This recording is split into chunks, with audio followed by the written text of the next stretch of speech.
할렐루야. 오늘 함께 예배하는 우리 모든 성도들 위해, 또 영상으로 함께하는 모든 이들 위해 하나님의 놀라운 은혜와 평강과 축복이 가득하기를 간절히 축원합니다. 핸드폰과 또 기도의 차이가 있다고 합니다. 핸드폰은 환경에 따라서 통화 성능이 결정이 되지만 기도는 성능이 좋아서 어디서나 그 성능이 떨어지지 않는다고 합니다. 핸드폰은 공공장소에서 사용하기에 눈치가 보이지만 기도는 때와 장소를 가리지 않는다고 합니다. 핸드폰의 사용 내역은 통신 회사에 남지만 기도의 내역은요, 하늘나라의 책에 남습니다. 핸드폰으로는 한 사람밖에 통화할 수 없지만 기도는 원한다면 수많은 사람들과 동시에 나눌 수 있음을 보게 됩니다. 핸드폰의 침묵은 쓸데없는 상상을 하게 하지만 기도할 때 침묵은 주님이 알아서 접수하십니다. 핸드폰의 업그레이드는 사람의 시선을 끌지만 기도의 업그레이드는 하나님의 시선을 끕니다. 핸드폰은 부조 중일 때 받는 사람이 없지만 기도는 하나님께서 항상 기다려주시고 받아주십니다. 여러분, 이 기도 얼마나 좋은 겁니까?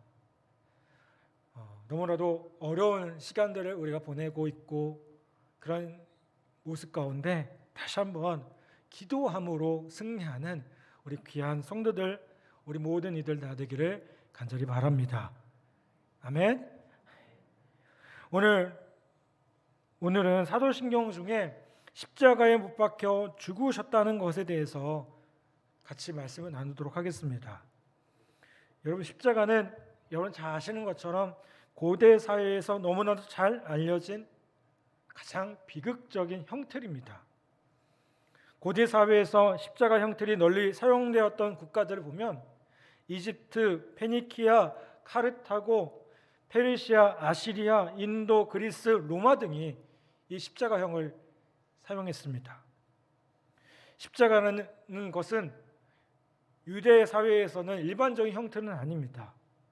본래 유대의 사형 집행 제도는요, 목매다는 것, 불살아 죽이는 것, 돌로 쳐 죽이는 것 등을 이용을 했습니다. 유대 사회에서 죄 지은 사람을 나무에 달 때에는 죽인 후에 매달았습니다. 그것도 하나님께서 주신 기업인 땅을 더럽히지 않기 위해 밤 동안은 반드시 나무에 달린 자를 끌어내려 땅에 묻었습니다. 유대 관습에서 나무에 달린 자는 하나님께 저주 받은 자라는 말씀도 있습니다. 여러분, 고대 사회에서 십자가는 아주 무섭고요, 수치스러운 형틀입니다. 고대 사회에서 십자가형은 주로 정치범이나 반사회적인 흉악범에게 집행이 되었습니다. 그런데 오늘 우리가 함께 고백하고 있는 이 사도신경에서 뭐라고 고백합니까? 예수님께서 십자가에 못 박혀 죽으셨다라고 말씀하고 있습니다. 여러분, 이 십자가가 의미하는 것이 무엇이겠습니까? 예수님께서 왜 십자가에서 못 박혀 죽으셨습니까? 복음서 저자들이 전하는 십자가 사건의 보고는 어느 정도 차이가 있습니다. 내용은 거의 비슷할지 모르겠지만 그 내용의 모습들을 좀 살펴보면 좀 차이가 있음을 보게 돼요. 마태가 전하는 십자가에 관한 보고는요, 예수님께서 운명의 순간에 하나님과의 단절로 깊은 고통을 느끼셨다는 것을 강조하고 있습니다. 마태복음 27장 45절부터 50절에 보면 이 부분을 우리가 함께 읽은 이 성경 말고요, 새 번역이라는 그 번역으로 읽으면 이렇게 말씀합니다. 낮 12시부터 어둠이 온 땅에 덮여서 오후 3시까지 계속되었다. 3시쯤에 예수께서 큰 소리로 부르셔 말씀하셨다. 엘리 엘리 라마 사박다니, 그것은 나의 하나님 하나님 어찌하여 나를 버리셨습니까? 라는 뜻이다. 거기 서 있는 사람들 가운데 몇이 이 말을 듣고서 말하였다. 이 사람이 엘리야를 부르고 있다. 그러자 그들 가운데 한 사람이 곧 달려가서 해면을 가져다가 신 포도주에 적셔서 갈대에 깨어 그에게 마시게 하였다. 그러나 다른 사람들은 어디 엘리야가 와서 그를 구하여 주나 두고 보자 하고 말하였다. 예수께서 다시 큰 소리를 외치시고 숨을 거두셨다. 여러분, 마태는요, 예수님께서 깊은 고통 가운데 십자가에 달려 죽으셨다라고 기록하고 있고 말하고 있습니다. 예수님은 그 십자가라는 것을 통해서 단순히 신으로서 그 모든 것들을 감당하신 것이 아니라 인간이 느낄 수 있는 가장 깊은 고통을 통해서 그것들을 감당하셨고 그것들을 통해서 십자가의 형을 기꺼이 받으셨다는 겁니다. 또한 사도 바울은 십자가에 못 박혀 죽은 예수가 율법에 충성하는 유대인들과 또 잘 계몽된 헬라인 사람들에게는 미련한 것이나 바울은 그 미련하게 여겨지는 십자가에서 하나님의 지혜와 능력을 본다라고 했습니다. 사도신경에서요, 예수님과 관련된 이 고백을 빠뜨리지 않는 것은 여러분, 십자가라는 그 사건이 단순히 한 인간 예수의 마지막 순간을 다룬 것이 아니라 거기에는 바울이 고백한 것처럼 하나님의 지혜와 능력이 포함되어 있기 때문입니다. 사도신경을 믿음으로 고백하는 사람들에게 십자가는 미련하고 어리석은 것이 아닙니다. 하나님의 능력이며 하나님의 지혜라는 겁니다. 십자가는 인간으로서 예수님의 삶의 역사와 정기적인 면에서 그가 누구였으며 무엇을 목적을 하고 살았는가를 보여주는 표식입니다. 로만 교수는요, 나사렛 예수가 십자가에 처형된 사실은 역사적으로 잘 보증된 예수의 역사에 속한다라고 했습니다. 여러분, 예수님의 탄생이 그가 완전한 인간이었음을 증거합니다. 거기에 예수님의 십자가의 사건은 뭡니까? 예수님이 분명히 이 세상에서 한 인간으로서 살았던 인물임을 더욱더 확증해 준다는 겁니다. 십자가는 예수님이 이 땅에 오셔서 인간의 삶에서 당하는 그 모든 고난에 빠짐없이 함께하며 살았던 사실을 증명해 줍니다. 그런 의미에서 십자가는요, 예수님의 삶의 모습에서 가장 절정을 이루는 것입니다. 히브리서 저자는 예수님이 인간과 어떻게 함께 하시는가에 대해서 이렇게 말씀을 합니다. 히브리서 4장 15절에 보면 우리에게 있는 대제사장은 우리의 연약함을 동정하지 못하실 리가 아니오 모든 일에 우리와 똑같이 시험을 받은 이로되 죄는 없으시니라. 여러분, 우리가 다른 사람을 도울 때 어떤 사람이 도울 수 있을까요?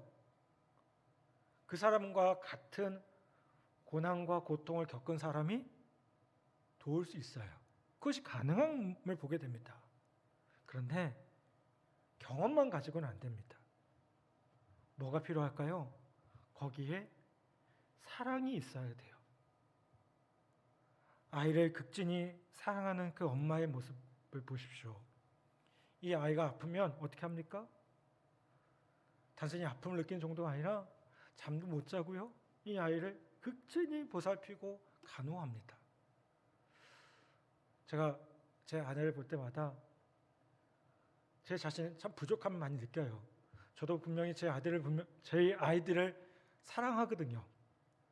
근데 그렇게까지 제 아내가 하는 그 아이들을 이렇게 돌보는 모습을 보면서 그렇게까지 하라고 하면 잘 안 될 것 같아요. 이게 좀 핑계일지 모르겠지만, 그렇죠? 여러분, 그런데 이게 어떻게 보면 그 아이를 사랑하는 마음이고 또 사랑의 본질임을 보게 돼요. 하이니니 포겔은 이 십자가의 의미에 대해서 이렇게 말씀합니다. 어떤 사람이 이 세상에서 가장 희망 없는 자리가 어디인가라고 물을 수 있다. 그러면 그는 불치의 병을 앓는 병자들만 있는 병동, 아우슈비츠 같은 집단 수용소, 죽음의 가스실, 죽음을 기다리며 서 있는 감옥, 혹은 가장 고통스럽고 절망스러운 다른 자리를 생각할 수 있을 것이다. 그러나 세상에서 가장 깊은 절망의 자리는 하나님을 그토록 전적으로 신뢰하던 한 인간이 하나님 자신으로부터 버림받아 달려진 곳이다. 여러분, 결국 어디를 말합니까? 십자가를 말합니다. 십자가는요, 이 세상에서 가장 절망적인 자리라는 겁니다. 인간이라면 그 누구도 이 절망의 자리를 피해갈 수가 없습니다. 바로 그 하나님과의 단절의 자리이며 죽음의 자리입니다. 여러분, 그런데 예수님이 바로 그 자리에까지 내려가셔서 인간의 삶과 우리의 삶과 함께 하셨다는 겁니다. 그 자리에서 예수님은 철저히 하나님과의 단절을 체험하셨습니다. 거기서 예수님은 나의 하나님, 나의 하나님, 어찌하여 나를 버리셨나이까? 엘리 엘리 라마 사박단이라고 절규하셨어요. 예수님에게 십자가는요, 예수님 자신의 영광을 위한 것이 아닌 전적으로 다른 사람을 위해, 우리를 위해 존재하는 삶의 모습이었다는 겁니다. 여러분, 이거는 우연이나 돌발적인 것이 아니었습니다. 인간이셨던 예수님의 삶의 가장 절정에 있는 모습입니다.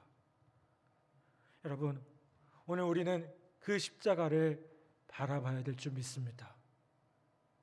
그리고 십자가는요, 하나님의 입장에서는 하나님과의 인간과의 화해의 자리였고, 하나님과 인간과의 화해의 자리였고, 또 새로운 희망이 되는 것을 보게 됩니다. 어떤 여의사가 의과대학 시절에 호기심으로요, 마약을 복용을 했답니다. 근데 이게 완전히 나중에는 습관이 돼서 거기서 벗어나올 수 없는 지경에 이르게 됩니다. 이 의사는 전문의가 되고서 마약으로 점점 깊이 들어가는 자기 자신을 숨길 수 없어서 스스로 목숨을 끊기로 결심을 합니다. 비가 오는 날 어느 저녁에 그녀는 강가로 찾아갑니다. 마지막 결심을 해야겠다, 이런 마음을 가지고 합니다. 이 여의사는 깊은 절망과 좌절의 자리에서 죽음을 체험하면서 그래도 마지막으로 하나님께 한번 살려달라고 부르짖어봐야지라고 생각하고 그 자리에서 무릎 꿇고 기도합니다. 잠시 후에 그녀에게 하나님의 은혜의 빛이 임하게 됩니다. 그리고 자신이 그렇게 간절하게, 그렇게 절망의 자리에 있던 그 삶의 모습에서 그 하나님의 빛으로 말미암아, 은혜의 빛으로 말미암아 마약의 힘에서 풀려나는 것을 경험하게 됩니다. 그리고 이 의사는 평생을 마약 중독자들의 갱생을 돕는 그런 삶을 위해 헌신하며 살았다고 합니다. 여러분, 십자가는요, 말 그대로 절망과 단절, 죽음의 자리입니다. 그러나 여러분, 한편 골고다의 언덕의 십자가는요, 부활의 아침을 기다리고 바라보는 자리입니다. 그래서 바울은 뭐라고 얘기합니까? 십자가 없는 부활은 없고 부활 없는 십자가는 있을 수 없다라고 했습니다. 골고다 언덕 위의 십자가는 우리의 삶의 한 부분입니다. 여러분, 인간은 그 자리를 피해갈 수가 없습니다. 누구나 절망을 경험합니다. 누구나 큰 아픔을 경험합니다.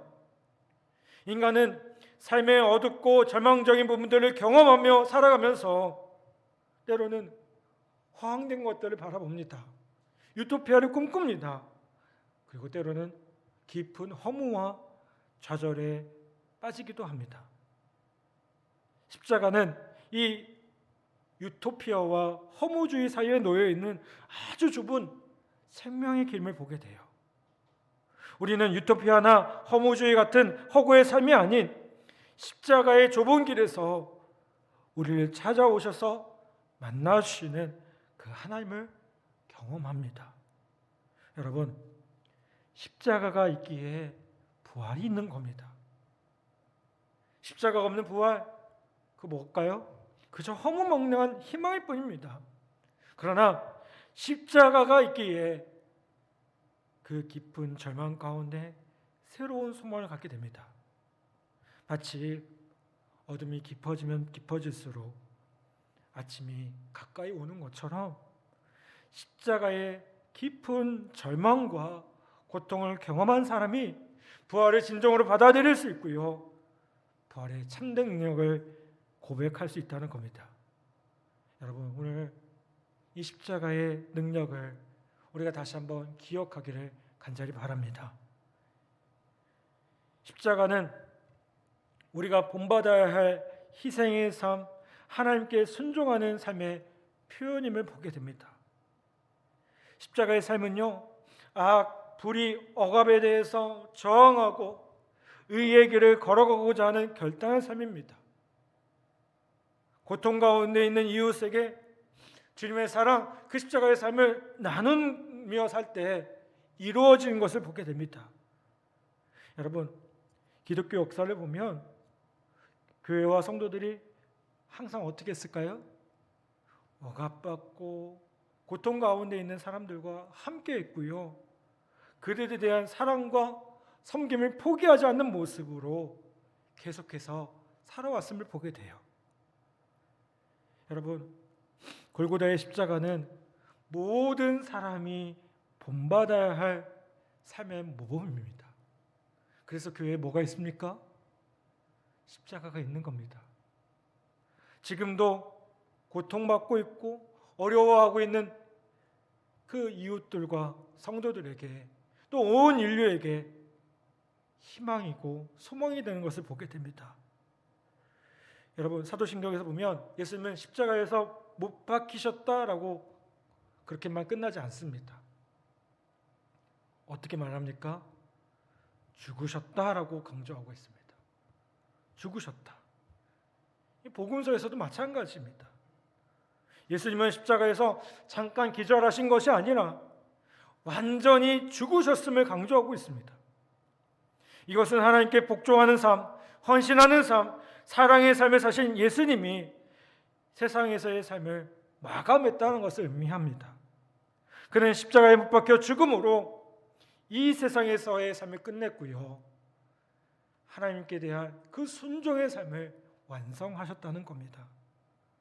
예수님은 이 세상에서 인간이 경험하는 마지막 부분까지 감수함으로 그의 삶을 마치셨습니다. 이 세상을 극진히 사랑하시는 하나님의 사랑은 결국 그의 사랑하는 아들이 십자가에 못 박혀 죽는 것으로 확인되었습니다. 하나님의 사랑에 대해서 더 이상 다른 어떤 것을 요구할 수가 없습니다. 이것은 하나님의 자기 희생입니다. 하나님 자신이 십자가에 내놓으신 것입니다. 십자가에서 하나님의 사랑을 발견한 사도 바울은 그래서 이렇게 고백합니다. 내가 확신하노니 사망이나 생명이나 천사들이나 권세자들이나 현재일이나 장래일이나 능력이나 높음이나 깊음이나 다른 어떤 피조물이라도 우리를 우리 주 그리스도 예수 안에 있는 하나님의 사랑에서 끊을 수 없으리라. 아멘. 여러분, 하나님의 사랑에서 그 어떤 것도 끊을 수 없는 겁니다. 하나님이 주신 그 사랑, 그 위아들까지 주시면서 우리에게 보여주신 그 사랑에서 어떤 것도 끊을 수가 없습니다. 사랑하는 여러분, 사도 바울은 십자가에 대해서 이렇게 말씀합니다. 고린도서 1장 18절에 보면요, 십자가의 도가 멸망하는 자들에게는 미련한 것이요 구원을 받는 우리에게는 하나님의 능력이라고 말씀합니다. 십자가가 멸망하는 자들에게는 분명히 미련하고 어리석은 것입니다. 그런데 십자가를 미련한 것으로 여기는 것 자체가 우리 인간이 어떤 존재인지를 모르고 있음을 드러내는 것입니다. 여러분, 우리 인간이라는 존재는 어떤 존재입니까? 어떤 사람의 생각처럼 그렇게 고상하지도 지혜롭지도 도덕적으로도 완전하지 못합니다. 십자가는요, 바로 그 절망의 자리라는 겁니다. 그 자리에 누가 있을까요? 바로 우리가 있습니다. 우리의 연약함이 있습니다. 십자가는요, 우리 인간이 하나님을 떠나 있다는 것, 우리가 결국 죽음을 면할 수 없다는 것을 아주 분명하게 말해주고 있다는 겁니다. 그런데 예수 그리스도가 이 십자가에서 죽으심으로 우리는 새로운 소망을 갖게 되었습니다. 십자가는 새로운 삶을 시작하는 자리가 되었습니다. 우리를 사랑하시고 만나주시는 아버지 하나님의 사랑을 경험하게 됩니다. 그래서 십자가가 능력인 것입니다. 사랑하는 여러분, 오늘 이 십자가의 능력으로 다시 한번 설 수 있기를 간절히 바랍니다. 절망의 자리 있습니까? 포기의 자리, 눈물의 자리에 있습니까? 여러분, 그 자리에서 다시 한번 일어나기를 바랍니다. 십자가가 우리의 능력입니다. 세상 어떤 것도 끊을 수 없는 십자가의 사랑이 우리에게 부어진 바 되었습니다. 여러분, 이 십자가의 놀라운 사랑, 이 놀라운 은혜를 다시 한번 붙잡기를 간절히 바랍니다.